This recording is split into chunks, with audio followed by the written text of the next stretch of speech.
in addition to movements that are going front and back, you want to have lateral movements, right?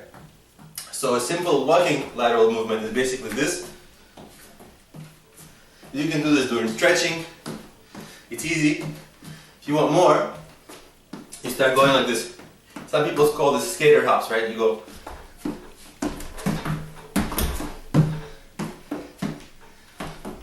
It's not hard. This won't get you tired, but it will get you comfortable moving sideways. Quickly, everything's quickly.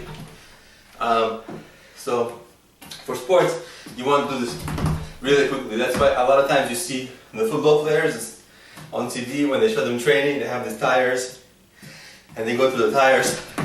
Did you ever see that? Well, it's to get the leg quickness.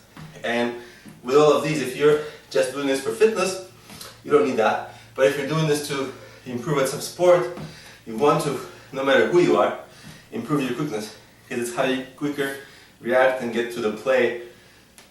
And if you are able to get to the play, you're able to do whatever you want to do. Whereas if you're too late, then you're too late. So this can make all the difference. So that whole quickness, you always want to add that into your routine if you are training for some sport.